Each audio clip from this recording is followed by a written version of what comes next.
Assalamu alaikum. Welcome to Science with Rumesa. In this video, we will study about types of coordination. Coordination दो तरह की होती है, nervous coordination and hormonal coordination.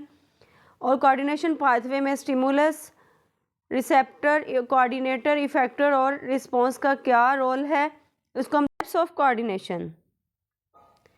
There are two main types of coordination in humans. इंसानों में दो तरह की कोऑर्डिनेशन होती है, नर्वस कोऑर्डिनेशन और हार्मोनल कोऑर्डिनेशन। कोऑर्डिनेशन पाथवे, अब कोऑर्डिनेशन का रास्ता यानी कोऑर्डिनेशन पाथवे क्या है।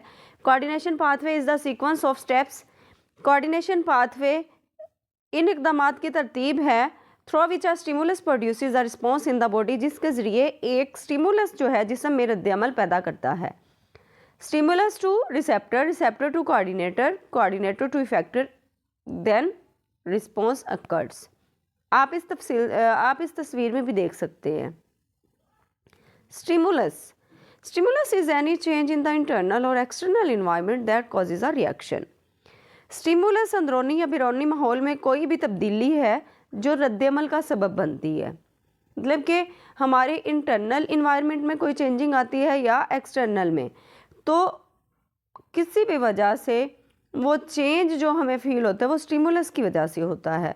For example, heat from a hot object, कोई भी चीज़ अगर गर्म हो तो उससे हमें फील होता है कि ये गर्म है, हरारत है इसमें, तो हम उससे थोड़ा हाथ पीछे खींच लेते हैं।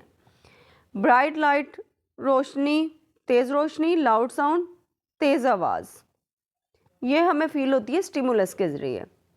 Receptor is a specialized cell और sense organ that detects a stimulus. अब रिसेप्टर एक मखसूस सेल या हिस्सी अज़ू है जो स्टिमुलस का पता लगाता है। Examples, skin receptors detect heat और पेन, जो जल्द के रिसेप्टर्स होते हैं वो गर्मी या दर्द का पता लगाते हैं।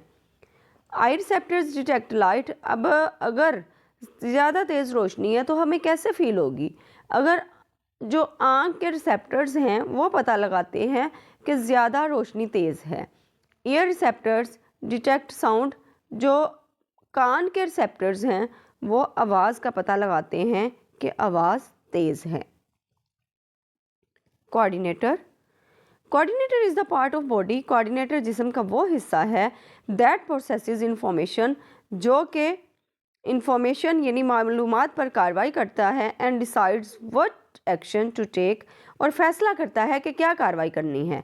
For example, brain, spinal cord, endocrine glands, मतलब कि ये वो हिस्सा है जैसा कि दिमाग है, दिमाग में हम सोचते हैं कि क्या काम करना है। Effector, an effector is an organ, effector जो है एक ऐसा ऑर्गन है, एक ऐसा उज़ू है that carries out the response directed by coordinator, जो कि कोऑर्डिनेटर के ज़रिए हदायत करदा रद्द-ए-अमल को अंजाम देता है। एग्जाम्पल्स, मसल्स, जैसे कि अब ब्रेन ने तो बता दिया कि ये काम करना है, ऐसे करना है। अब मसल्स ने क्या करना है, मूवमेंट कॉज करनी है, मूवमेंट करनी है, हरकत करनी है। ग्लैंड्स ने क्या करना है, हार्मोन्स या एंजाइम्स को रिलीज़ करना है। रिस्पॉन्स, फिर क्या होगा, रिस्पॉन्स अक्कर होगा।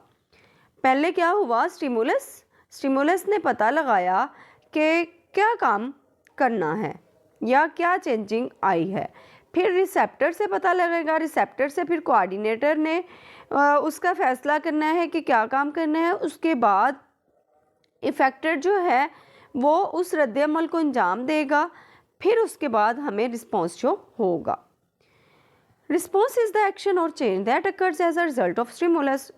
रिस्पॉन्स वो अमल या तब्दीली है जो स्टिमुलस के नतीजे में होती है। Examples, pulling hand away from a hot object, मतलब कि कोई भी गर्म चीज़ है उससे हाथ को पीछे खींच लेना। ब्लिंकिंग आइज इन ब्राइट लाइट, अब ज़्यादा तेज़ रोशनी उससे में हमें नहीं देखा जा सकता, ज़्यादा देर तक हम उसमें आंखें खोल नहीं सकते, तो हम आंखों को क्या करना शुरू कर देते हैं, झपकना शुरू कर देते हैं, बंद करना शुरू हो जाते हैं, तो ये है response. Increase heart rate during exercise, हम वर्जिश कर रहे हो तो हमारी जो सांस की रफ्तार होती है वो ज़्यादा तेज़ हो जाती है। उम्मीद करती हूँ आज का टॉपिक आपको अच्छी तरह समझ आ गया होगा। मज़ीद 9th और 10th क्लास के बायो के लेक्चर्स के लिए, इन्फॉर्मेटिव वीडियोस के लिए मेरे चैनल को ज़रूर सब्सक्राइब कीजिए। लाइक, शेयर, कमेंट करना मत भूलिएगा। अल्लाह हाफिज़।